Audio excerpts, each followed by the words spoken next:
신약 성경 요한계시록 1장 17절에 보면은 사도 요한이 밤모섬에 기독교 신앙을 지키다가 로마의 박해로 인해 가지고 밤모섬으로 이제 유배되어 갔었죠.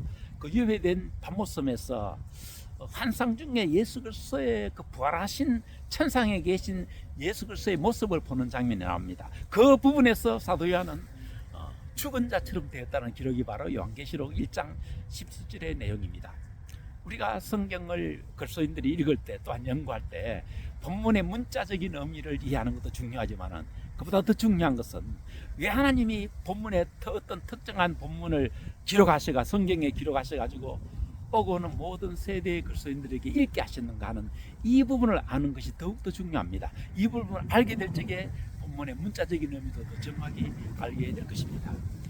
사도 요한은 우리가 일찍이 잘 아는 대로 예수님에게 12제자가 계셨고 그 중에도 특별히 예수님과 더 각별하던 사이였습니다. 사도 요한이 얼마나 예수님과 각별한 사이였는가 하면은 요한복음 21장 20절에 보면은 최후의 만찬의 그 이제 시간이었던 것 같아요. 예수님이 최후의 만찬을 제자들과 함께 보내시게 되는데 그때 사도 요한은 예수님의 품에 이렇게 기대가지고 최후의 만찬을 맞았다고 요한복음 21장 20절에 기록하고 있는 것입니다. 이건 물론 자신에 대한 기록이기도 합니다. 우리가 일찍이 아는 대로 예수님께서 요한복음 15장 15절에서 예수님의 제자들을 향하여 또한 우리 모든 그리스도인들에게 하신 말씀이 맞아요. 이제부터는 너희를 종이라 하지 아니하고 친구를 한다. 예수님은 우리 보고 친구를 하셨습니다. 맞습니다. 물론 그 당시의 배경을 보면은 예수님께서 인류의 죄를 대속하시기 위하여 원래 하나님의 근본 본체이셨던 하나님이 인간의 몸을 입고 오셔가지고 인간 대신 제물이 되어 오신 자 그때 하신 말씀이기는 합니다. 예수님 우리에게 친구를 하셨다 이거죠. 그런데 그렇게 예수님과 친근했던 사도 요한이 이제 보라여 천상에 계신 예수님의 모습을 보고는 왜 죽은 자처럼 됐냐 이것이죠. 이 부분을 바로 아는 것이 그리스도인들이 이 세상에서 신앙생활을 어떻게 할 것인가를 정확히 알 수 있는 저는 핵심 키워드라고 저는 그렇게 알고 있습니다.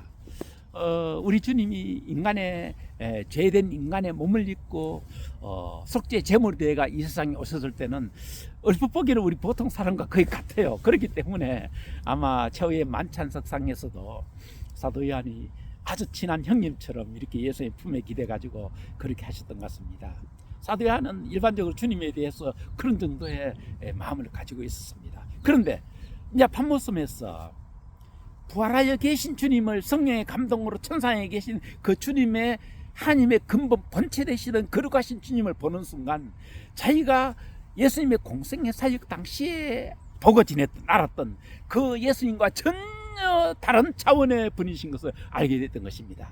아까도 말씀드렸지만 우리 예수님은 하나님의 근본 본체시잖아요. 천지와 만물을 창조하시고 인간의 생사화복을 주관하시고 언젠가는 이 세상 역사마저도 하나님이 종결하실 이런 창조주요 심판주요 대주제자이신 이런 주님이신 것을 이제 이 본문에서 이 요한계시록 1장 17절에서 우리에게 이 짧은 본문에서 제대로 알려주시고 계시는 것입니다.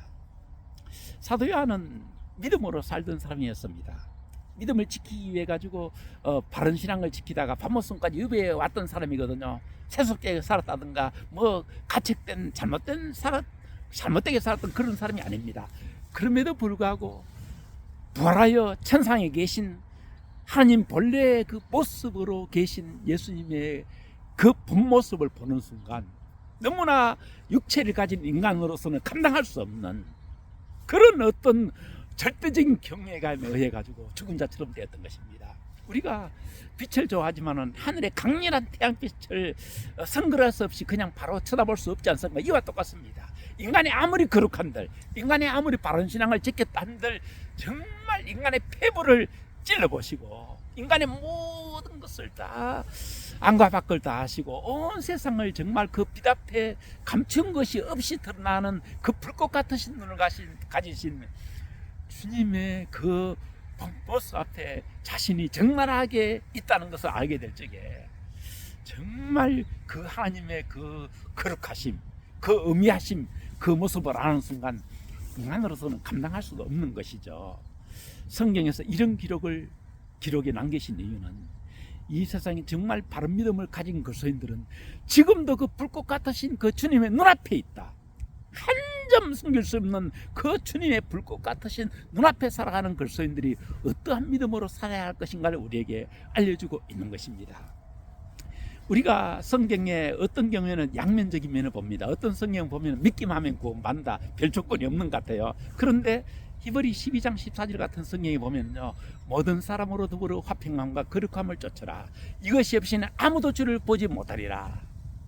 어떻게 이 두 말씀이 서로 충돌하는 것 같습니까? 앞서 말씀드린 믿기만 하면 구원받는다, 또 후자의 말씀 모든 사람으로 더불어 화평함과 거룩함을 쫓으라. 이것이 없이는 아무도 구원을 받지 못하리라. 전혀 충돌하지 않습니다. 이 말씀의 의미는 뭔가 하면은 정말 예수 그리스도를 바로 믿는 사람들은 그렇게 되어지게 된다는, 필연적으로 그렇게 되어지게 된다는 부분을 말씀하시기 위해서 그런 말씀을 하신 것입니다. 그러므로 정말 바른 믿음을 가진 그리스도인들은 항상 불꽃 같으신 눈을 가신 그 주님의 눈앞에서 자신이 살아가고 있다는 이 부분을 항상 성령의 감동을 통하여 자각을 하고 해가지고 항상 그 주님 앞에서 성결한 믿음으로 살아가는, 이것이 바로 온전한 믿음을 가진 그리스도인들이라고 볼 수 있겠습니다. 우리가 솔직히 말씀드려서 어떤 CCTV 앞에만 있다 하더라도 평상시와 좀 다르게 행동할 수밖에 없잖아요. CCTV 없는 것과 CCTV 있는 것과는 아무래도 차이가 있죠.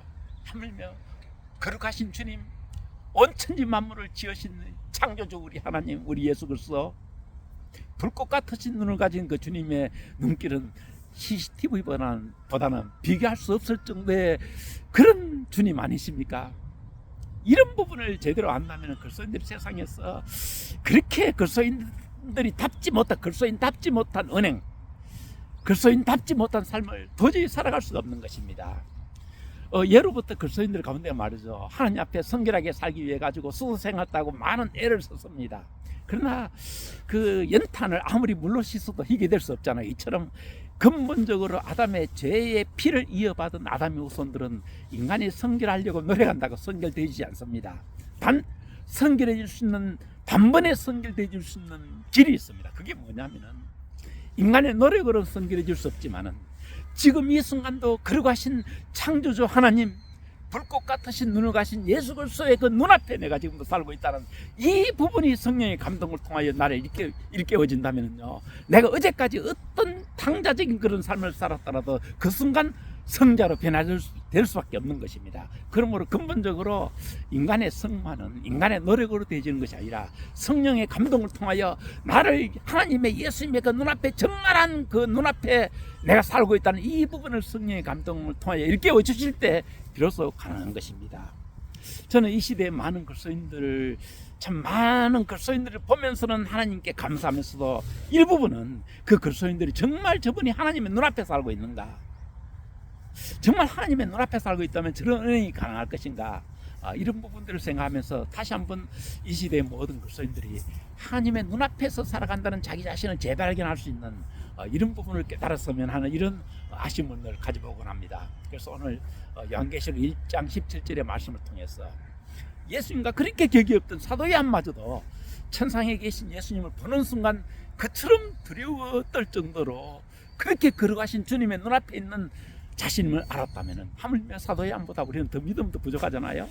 때로는 세속되게 살 때도 있고 때로는 성령의 감동대로 못 살 때도 많잖아요. 하물며 그렇다면 걸어가신 주님의 눈앞에 있는 자신을 발견한다면 얼마나 더 우리 자신의 신앙을 더욱더 돌아봐야 하고 또 새롭게 고쳐나갈 수 있는 그런 부분들을 깨달아야 하지 않겠습니까?